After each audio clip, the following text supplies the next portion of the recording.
certain unalienable rights, life, liberty, and the pursuit of happiness. That's what Jefferson said in the Declaration of Independence.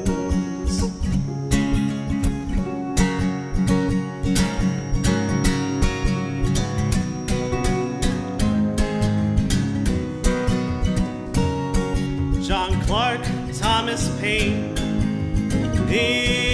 inspired the Virginia thinker, was wired for revolution in America and in France.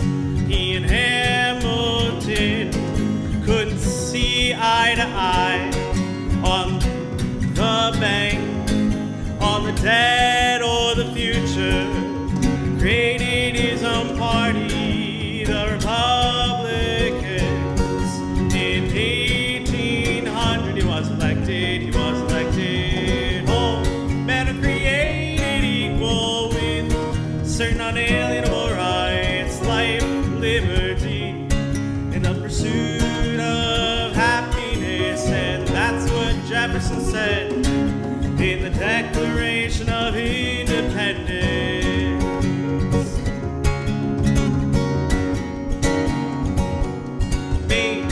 The Louisiana Purchase,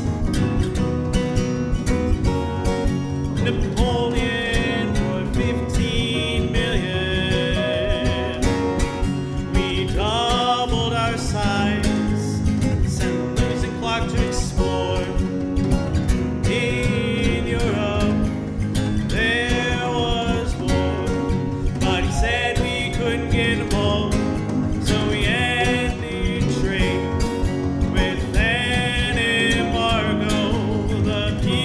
No, they no men are created equal with certain unalienable rights, life, liberty, and the pursuit of happiness. That's what Jefferson said in the Declaration of Independence.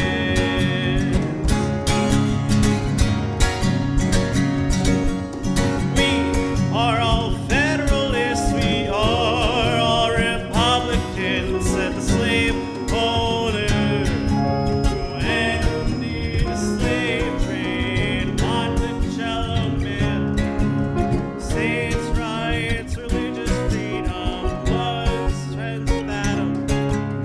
After he bashed him, they both died on the 4th of July.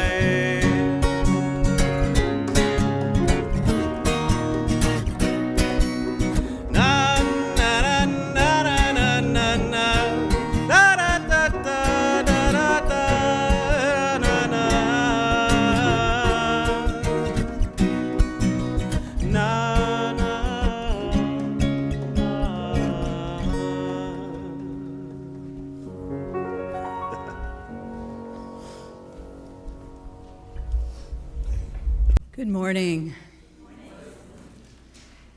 I'm Kim Chappell, and I'm the worship associate for today. It's my pleasure to welcome you to the Unitarian Universalist Church of Lancaster. This month is Black History Month. Yesterday began the Chinese New Year, the year of the wood dragon.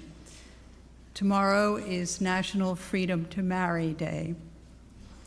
Tuesday is Shrove Tuesday in the Christian calendar.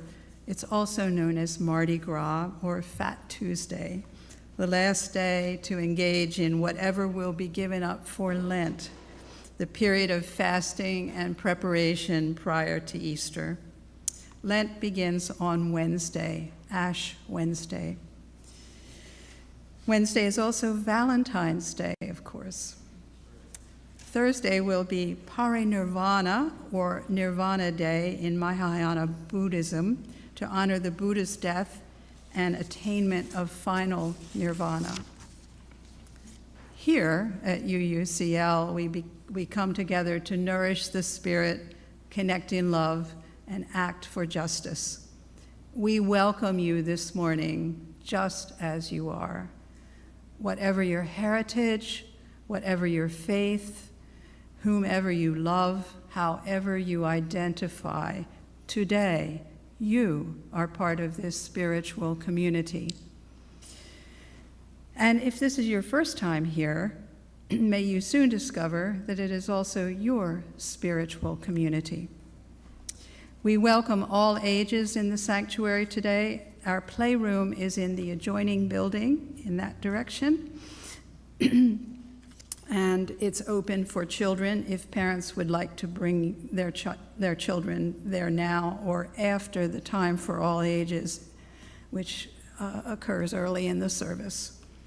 There's also a table in the Women's Memorial Room in the back for busy hands of all ages. I would also like to welcome you this morning and invite everyone to take a moment to consider this sacred space that is beneath and around us. Every Sunday it has become our custom to say a land acknowledgement, acknowledging that we are on ancestral lands once inhabited by the Susquehannock and the Conestoga, and ancient peoples before them. This has become a practice throughout Canada and the US in congregations and colleges and other organizations. Mary Ann Robbins, an Onondaga and president of Circle Legacy, the Lancaster-based American Indian advocacy group, is aware of our practice here and says that it is important. But more important than the words of such statements, she has explained, are concrete actions that support our words. And that's why we continue to be in relation with Circle Legacy and continue the work of Indigenous study and engagement. We acknowledge the violent legacies of genocide, displacement, and settlement that led to our being here today, and remind ourselves to live humbly in relation with this land and with all the Indigenous peoples still living and loving on this continent. May we also acknowledge that the wealth and foundation of the United States was built upon the labor and toil of enslaved peoples.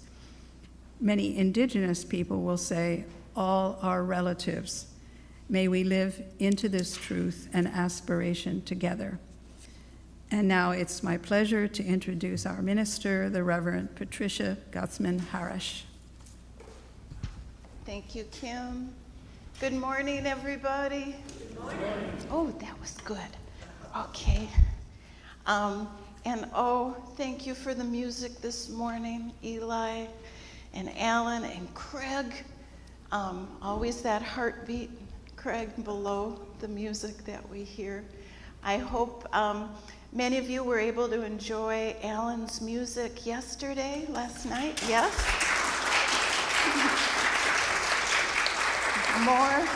More will come in March, and I understand it was a big and appreciative gathering, so thank you, Alan.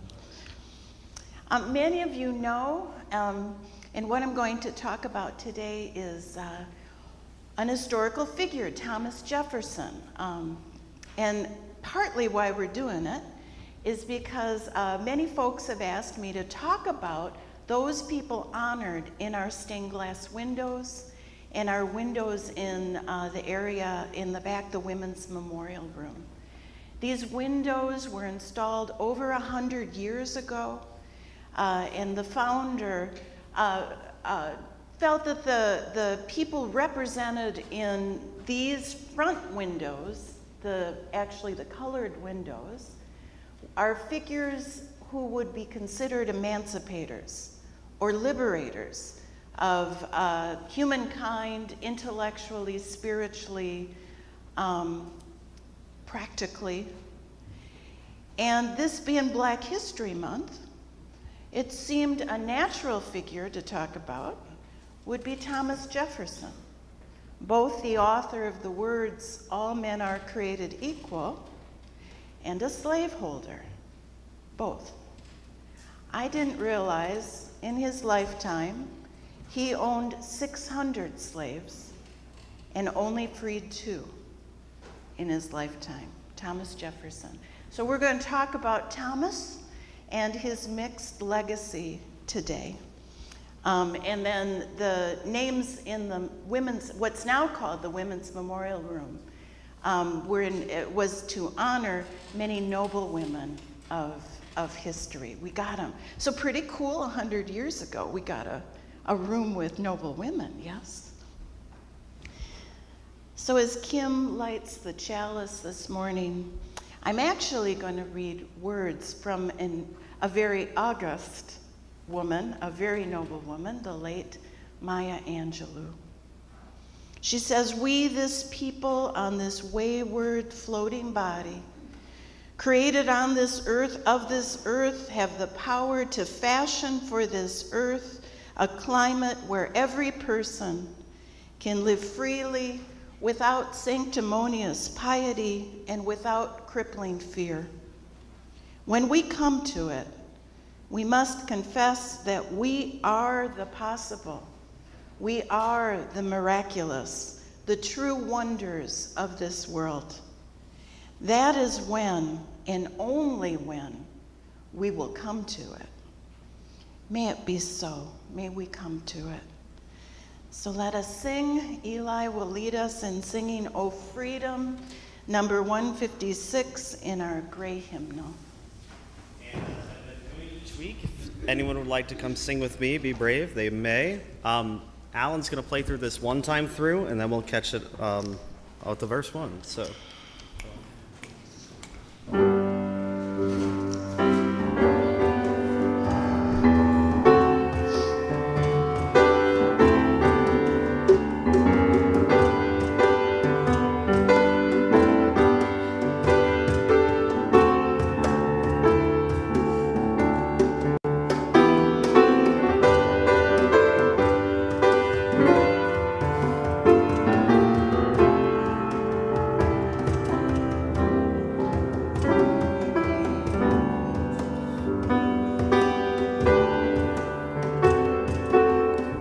Here we go.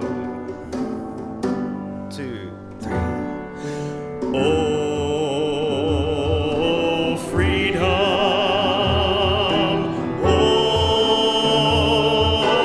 freedom. Oh, freedom over me. And before I be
I'm actually going to take a little field trip.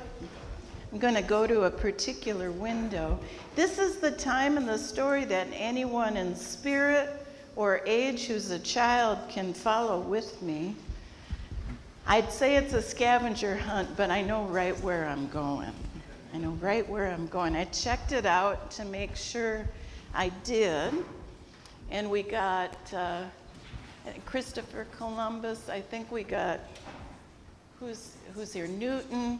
The way we've honored folks is their names are in the panel, and then in the windows are the years when they lived, and I think that, no, years when important things happened in their lives. Let's see, we got Woodrow Wilson. His widow actually picked the quote that's here, and she visited this window honored in the church. We got Abraham Lincoln. We could have talked about him during Black History Month too, I guess. And we've got Thomas Jefferson. And right in the panel it says democracy. It says the Declaration of Independence.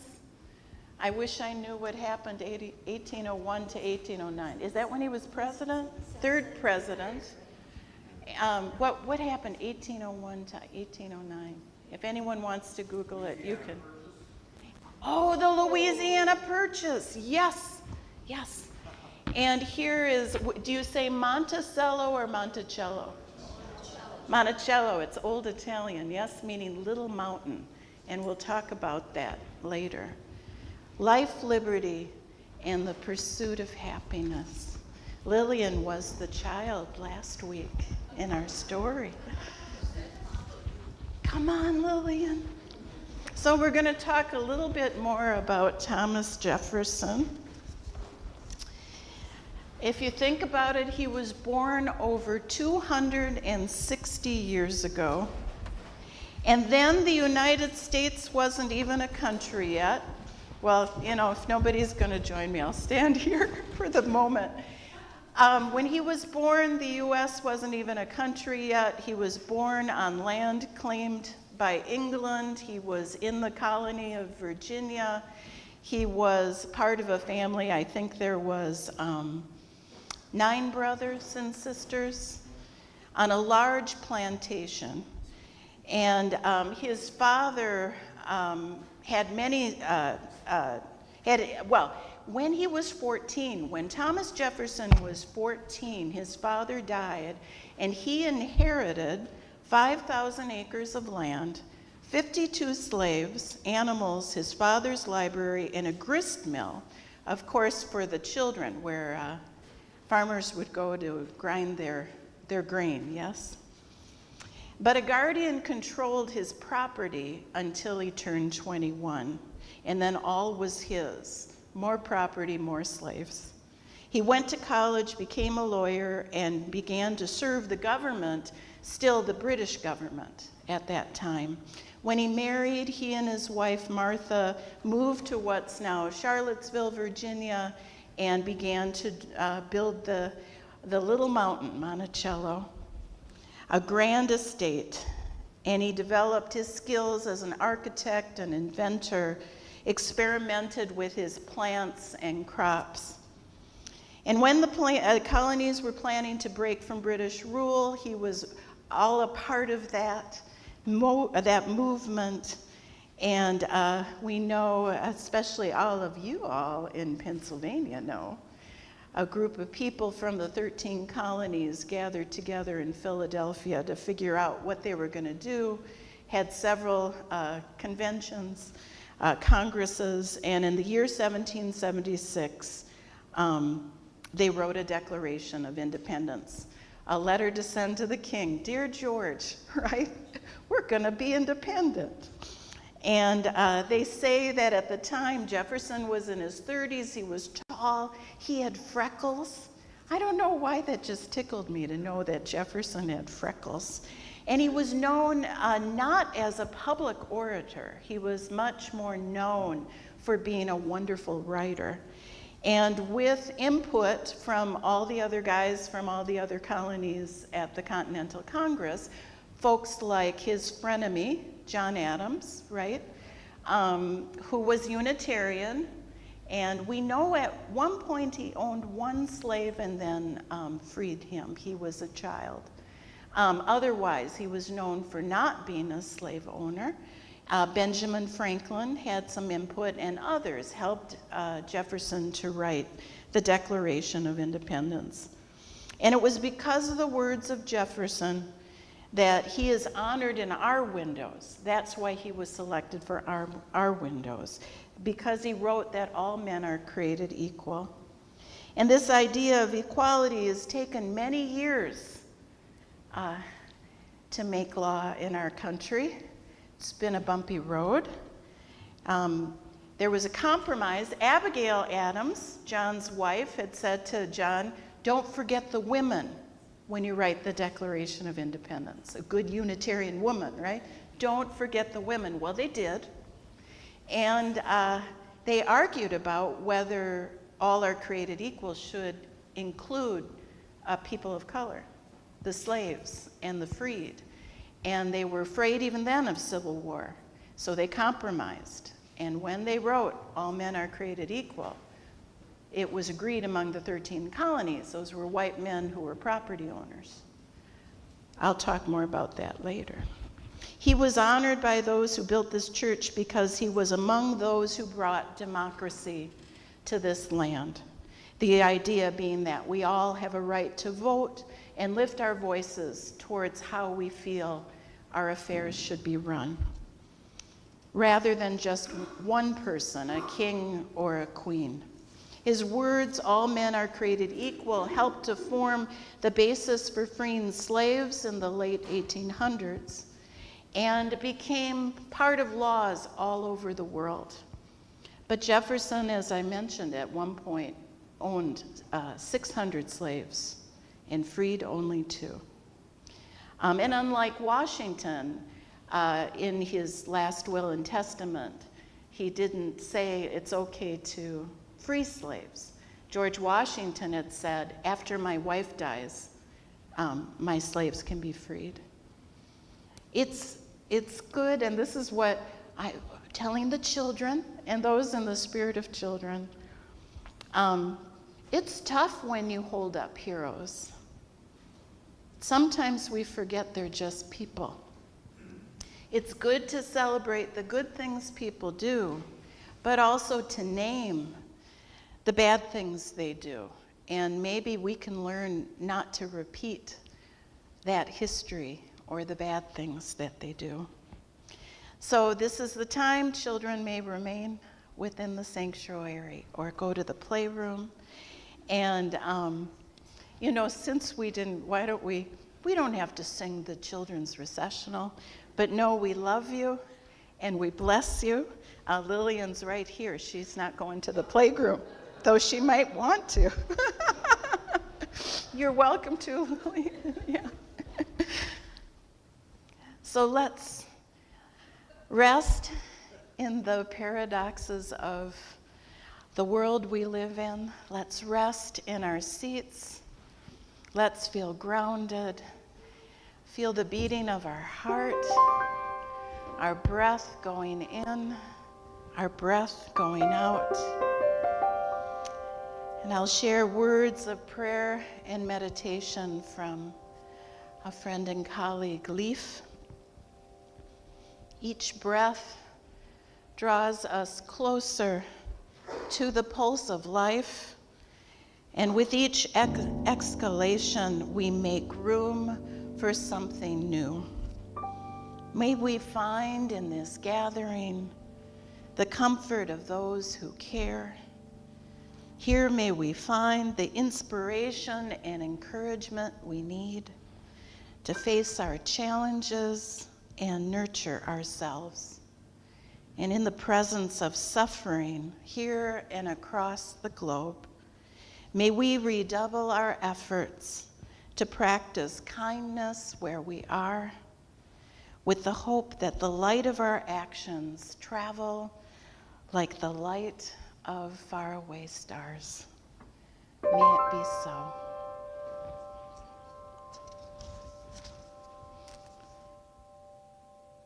Those who who come here regularly know, this is a time we hold the joys and sorrows and complex truths of this community and the community beyond. I'm going to share out loud some joys and sorrows, and as I do, Kim will lay a stone in the sand. In a little bit, I'll invite you to come up in silence if you wish to lay a stone in the sand of those things resting on your hearts.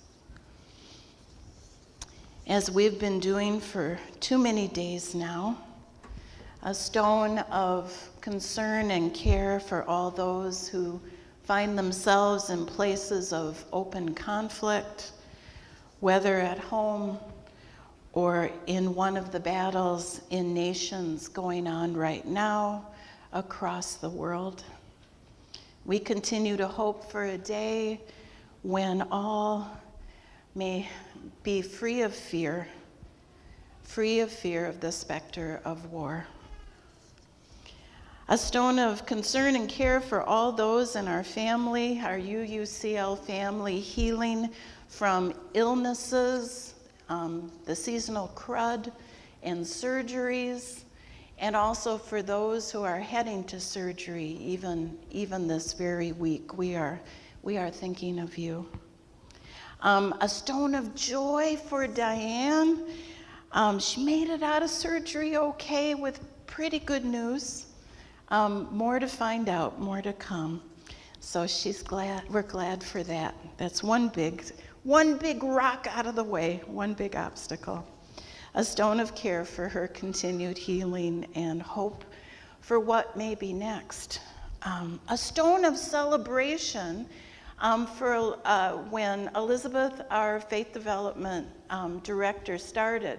We had promised, because she was going to half-time, it had been a 3/4 time job before, that we were going to up the hours of a faith development assistant. And then Kelsey said, but could we also do an office administrator? So I have happy news. We have a faith development office administrator who's going to start with us next week. I'm going to also share, she's a Celtic harpist and a storyteller. So we're really excited. Next week we hope to welcome Hallie as part of our staff. Also, I want to make sure we put a lot of stones in for our musicians, just as we thanked them earlier. Thank you so much. And so now is the time for all of you in silence, if you wish to come and lay a stone in the sand and think of it like planting a seed of healing and love and celebration, whatever is on your heart, you can come forward now.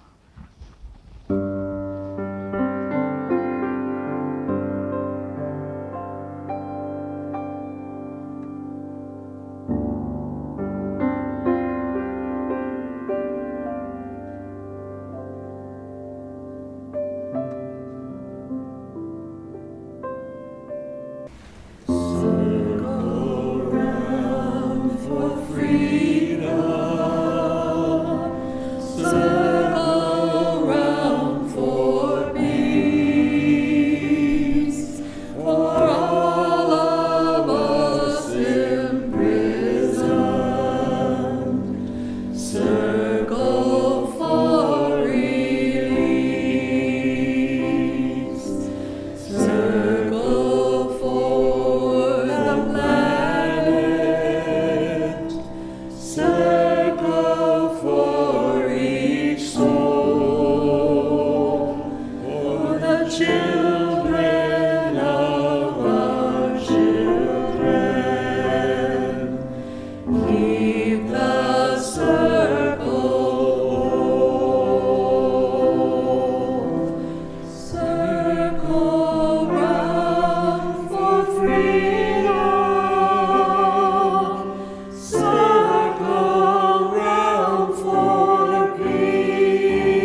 if I need to give a trigger warning prior to reading this. It really pains me to read it. When I first read it, my reaction was nearly visceral. And it's likely that some of you might feel the same way when you hear some of Thomas Jefferson's words. We're familiar with the words that Jefferson drafted in the Declaration of Independence. We hold these truths to be self-evident, that all men are created equal, that they are endowed by their Creator with certain unalienable rights, that among these are life, liberty, and the pursuit of happiness. We are less familiar with words such as will follow, also by Jefferson, from his notes on the state of Virginia published in 1781. It will probably be asked, why not retain and incorporate the blacks into the state? Deep-rooted prejudices entertained by the whites, 10,000 recollections by the blacks of the injuries they have sustained, new provocations, the real distinctions which nature has made, and many other circumstances will divide us into parties and produce convulsions which will probably never end, but in the extermination of one or the other race. To these objections, which are political, may be added others, which are physical and moral. They have less hair on the face and body. They secrete less by the kidneys and more by the glands of the skin, which gives them a very strong and disagreeable odor. Comparing them by their faculties of memory, reason, and imagination, it appears to me that in memory they are equal to the whites. In reason, much inferior, as one would think could scarcely be found capable of tracing and comprehending the investigations of Euclid, and that in imagination they are dull, tasteless, and anomalous. The Indians astonish you with strokes of the most sublime oratory, such as prove their reason and sentiment strong, their imagination glowing and elevated. But never yet could I find that a black had uttered a thought above the level of plain narration. I advance it, therefore, as a suspicion only, that the blacks are inferior to the whites in the endowments both of body and mind. This unfortunate difference of color and perhaps of faculty is a powerful obstacle to the emancipation of these people. Among the Romans, emancipation required but one effort. The slave, when made free, might mix with, without staining the blood of his master. But with us, a second is necessary, unknown to history. When freed, he is to be removed beyond the reach of mixture.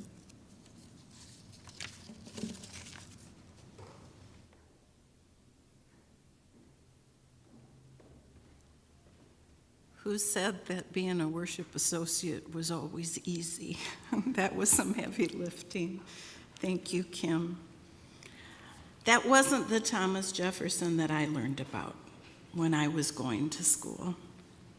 And I'm going to share a little bit about a deep dive that a group of Unitarian Universalists made. Actually, Unitarian Universalists have had some deep dives with Thomas Jefferson and wrestled with Thomas Jefferson a bit. You know, the debate whether or not he was really a Unitarian. Well, he wasn't. He shared many of our beliefs, and a lot of his best friends were Unitarian, but he was cradle to grave an Anglican, an Episcopalian. And also the idea of wanting to hold him up on the one hand, but realizing this other side of Jefferson on the other. So to give you the little UU story, about 14 years ago, back in the day, the UUA divided us up geographically, all the congregations, into what were known as districts. And now we're regions. They're bigger. Now we're regions. And back in the day, about 14 years ago, I was serving the congregation in Kitty Hawk, North Carolina. If you can imagine how wonderful, I was living on the Outer Banks, right? I could walk to the ocean in my last house. So there we were in the Thomas Jefferson District, right? And the church in Charlottesville was called the Thomas Jefferson Memorial Chapel or Church or something like that. They have since changed their name. Being the Thomas Jefferson District started to become controversial. At that time, when we were having the discussion and at district meetings, some in my congregation were like, well, what's the big deal? You know, lots of people were slaveholders back then. You know, he was raised in Virginia, but he did a great thing. You know, he wrote, all men are created equal. And others were incredibly uncomfortable with the fact that people might find out that they were part of the Thomas Jefferson District, and someone might ask, you're what? You know, why are you calling yourselves that? And so the discussion began about changing the district's name. Some who said, why not put Thomas Jefferson on the banner and wave it proudly? Certainly, as writes Connor Cruz O'Brien, he was the prophet of the American civil religion, the author of the Declaration of Independence. He authored our first laws establishing the separation of church and state. And like I said, some of his best friends were Unitarian. He even encouraged John Priestley, the discoverer of oxygen, to come, is that right? Joseph Priestley, to come to the United States because he was being persecuted in England, and he helped found the first Unitarian church on our shores. But some of the district meetings were becoming highly charged. At one town hall meeting on the morning, there was going to be one of the many votes that were taken to change the name. One gentleman who was defending keeping, we had the pro and the con microphones. The pro, I can't remember if you were for or against the name change, but the one microphone to defend keeping Thomas Jefferson as the name, one gentleman said, I joined the civil rights movement in the 1960s and marched under the words, we hold these truths to be self-evident that all men are created equal. For him, Jefferson was the exemplar of equal rights. But this morning, this statement immediately prompted a female minister in the audience to just get up and shout out at him several times, shouted over what he was saying. She said, but who was that document for? Who was that document for? White men and property holders. That's what those words were about. They were the ones who were created equal, according to the founders. He kept trying to talk, and the minister kept interrupting him. And it was quite a day before we voted on that name change. As a denomination, as individuals, then and now, we keep trying to learn about what to do right. You know, it's a bumpy road, this anti-racism, multicultural, inclusive road. We make mistakes. It's messy, it's not easy, it's complicated.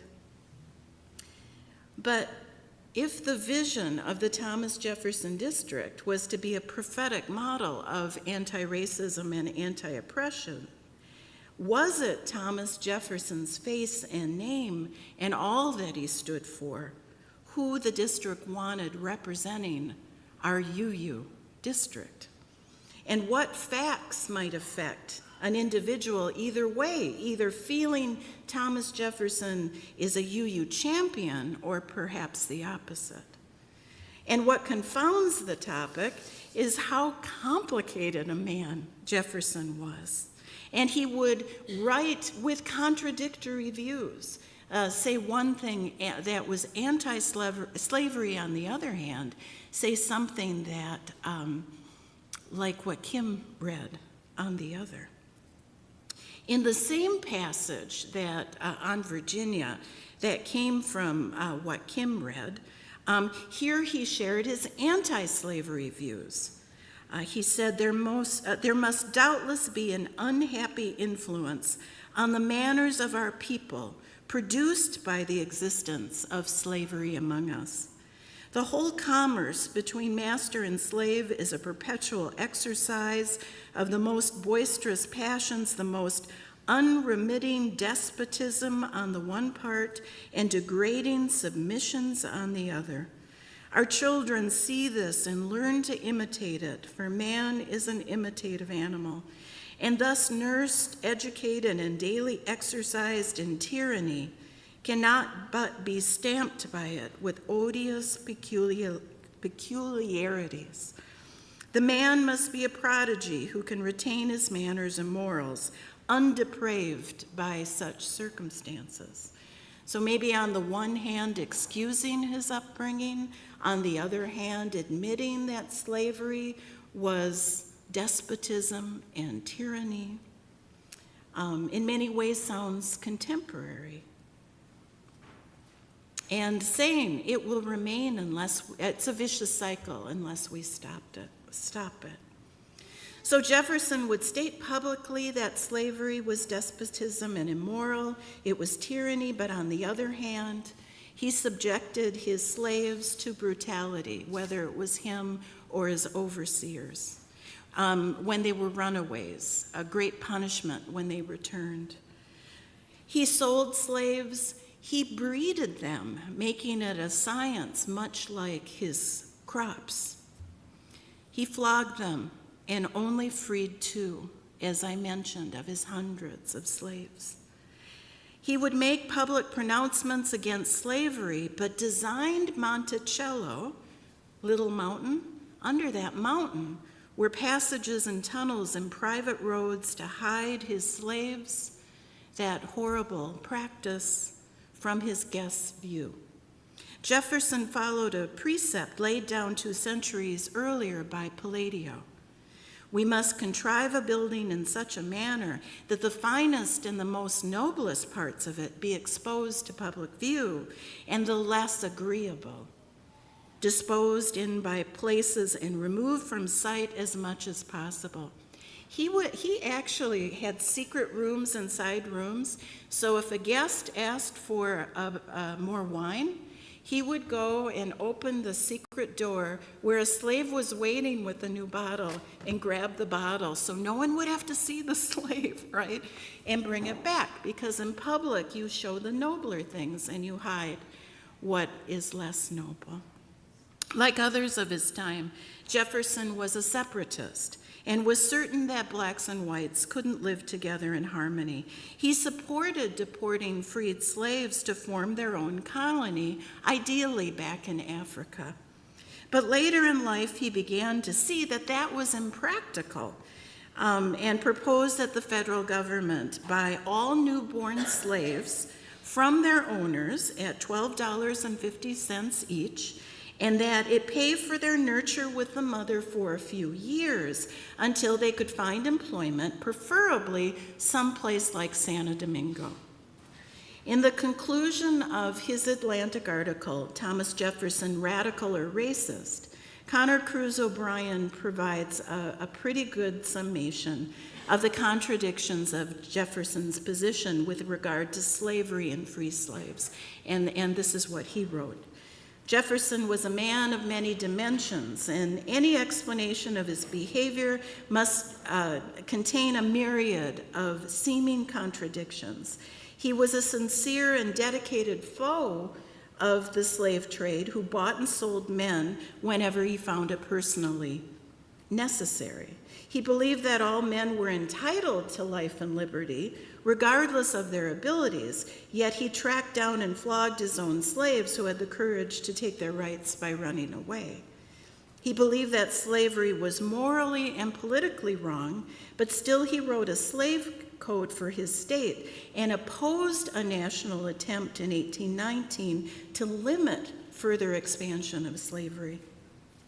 He believed that 1 hour of slavery was worse than ages of British oppression, yet he was able to discuss the matter of slave breeding in much the same terms that one would use when speaking of the propagation of dogs and horses.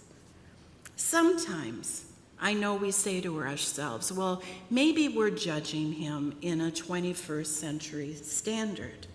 Yet even the people of his day were perplexed by his contradictions and his pronouncements versus his own actions. Like the minister declared at the district meeting, we know that those who signed the Declaration of Independence with the words, all men are created equal, decided it only referred to free white men and property owners. But in his day, others didn't see it that way.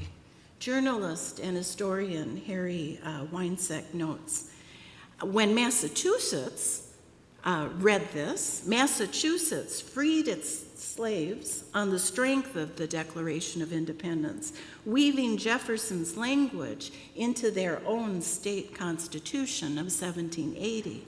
The meaning, all men, sounded equally clear and so disturbing to the authors of the Constitution of 6 southern states that they amended Jefferson's wording to just say, all free men. They wrote in their founding documents, all free men are equal. The authors of those state constitutions knew what Jefferson meant and could not accept it. The Continental Congress ultimately struck the passage that the South Carolinians and Georgians were crying out. Actually, they were crying out for more slaves. They would not abide shutting down the market. Winesek continues, many people of his own time, taking Jefferson at his word and seeing him as the embodiment of the country's highest ideals, appealed to him. When he evaded and rationalized, his admirers were frustrated and mystified. It felt like praying to a stone. The Virginia abolitionist Moncure Conway, I love the old names, Moncure Conway, noting Jefferson's enduring reputation as a would-be emancipator, remarked scornfully, never did a man achieve more fame for what he did not do. Jefferson began to back away from anti-slavery just around the time that he computed the silent profit of the peculiar institution. He pioneered the monetizing of slaves. Just as he struggled with his tobacco and wheat crops to make any money, he realized there was a profit in slaves as he pioneered the industrialization and diversification of slavery. So if you go back to that Thomas Jefferson District meeting of 14 years ago, we heard many arguments for or against keeping Jefferson's name. And it appeared that there was a generational and a racial divide. Those of my age and younger of the time, so I was 14 years younger, people of color tended to be on the side of favoring the name change. Those of us who were born around my time and before were taught about a Jefferson without any warts or internal conflicts.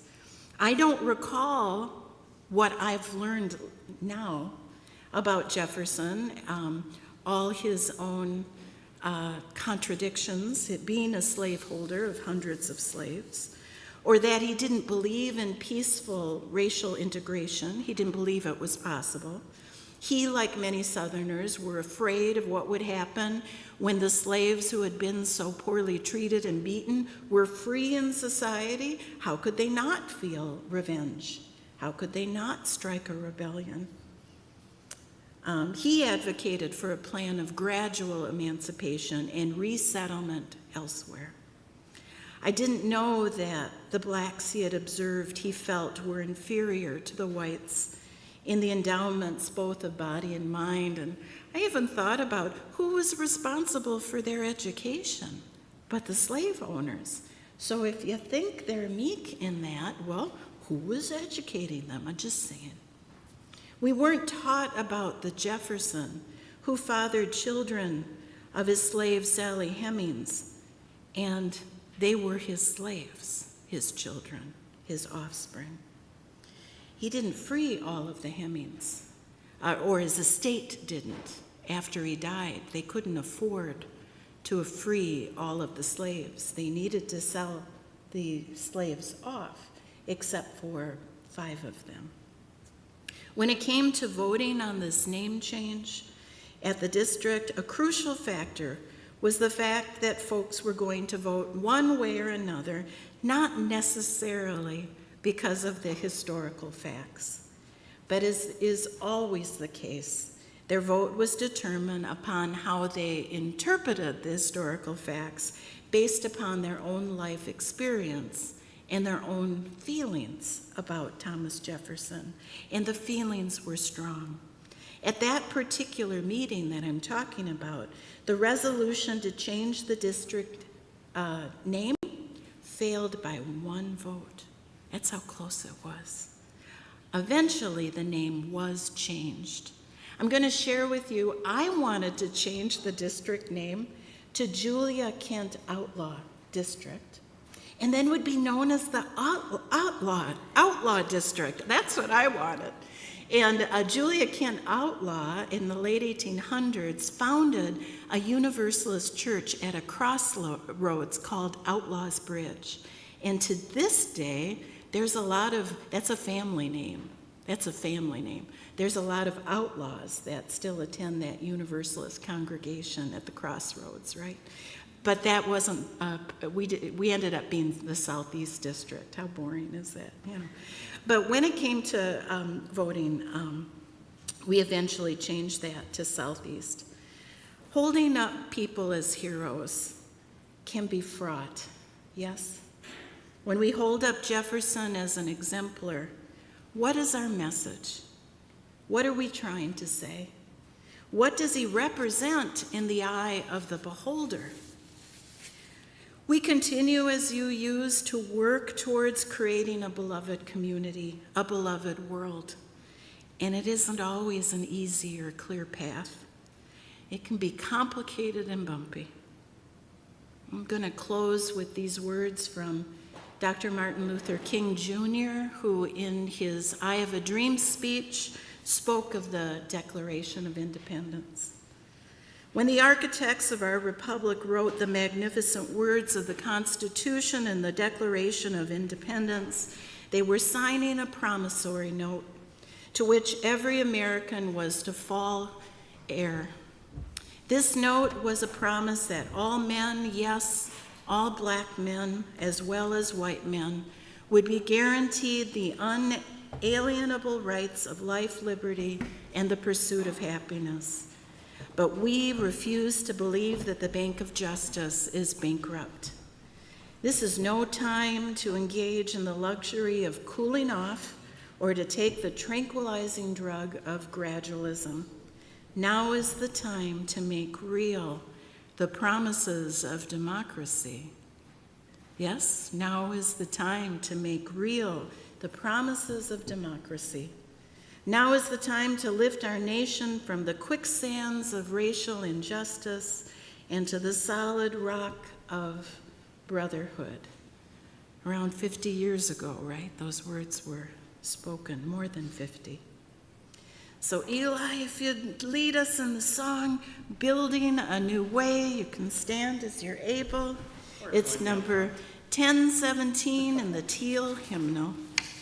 As always, feel free to join me up front if you want. Alan. 2, 3, 4, 1, 2.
Now is the time in our service when we will pass the plate and accept your offerings. You may also go to our website to make a donation online. A portion of the offering will be shared this month with the Benchmark program, founded to transform the way our community's most vulnerable yet promising population is served. The Benchmark, the underserved youth. Benchmark's gym, team, and scope of impact has expanded since its founding in 2014, but the core remains the same: to build our underserved youth into community leaders. While the plates are passed, I will be making some announcements, and the plates may now be passed. Do look to our weekly email newsletter, the Love Notes, for weekly need-to-knows and events at UUCL, as well as our Facebook page and website calendar. To sign up for the newsletter, look at the website or contact our office. There are many special events coming up in February. You might want to write these down or get out your phone to enter these into your calendar. This Friday will be game night here at UUCL at 7 p.m. Later in the month, on Wednesday, February 21st, will be a lecture on electric cars. The Friday after that, February 23rd, will be open mic night here at 7 p.m. 6 to 9, sorry. Sunday, February 25th, will be a town hall after the service with a congregational meeting coming up in March. Next Sunday, the sermon and a workshop following the service will focus on the UU Common Read, Repentance and Repair, and a goddess gathering at 2 p.m. And to sign up for the workshop, see the love notes. We are grateful for your gifts freely given. And now let us join together to read in unison the affirmation of faith, which is found in the front of your gray hymnal, right inside the cover. First in English and then in Spanish. Love is the spirit of this church, and service is its gift. This is our great covenant, to dwell together in peace, to seek the truth in love, and to help one another. El amor es el espíritu de esta iglesia, y el servicio es su ofrenda.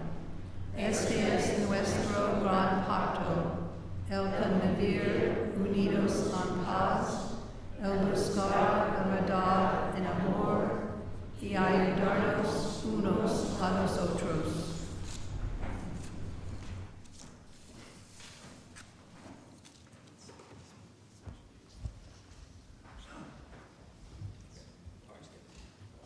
Did we remember to greet our friends in Zoom land? You know, we didn't forget you. We've felt your presence the whole time. Thank you for being with us. We love you. And thank you for everybody joining us today. These words are adapted from the Reverend Tony Vincent as we extinguish the chalice. Justice makes tireless demands, and sometimes we grow weary. As we reach out to one another in common cause, and with a great spirit in our midst, let us find the way and the courage to realize the dream which lives within each of us. May it be so. Go in love, go in peace, go in joy. Happy Sunday. May it be so. There's words from America the Beautiful you can find in your order of service. Some of them have been changed, and one verse was taken out. But other than that, these should be familiar words to you. You may rise, and by your spirit is you. Oh, beautiful for space.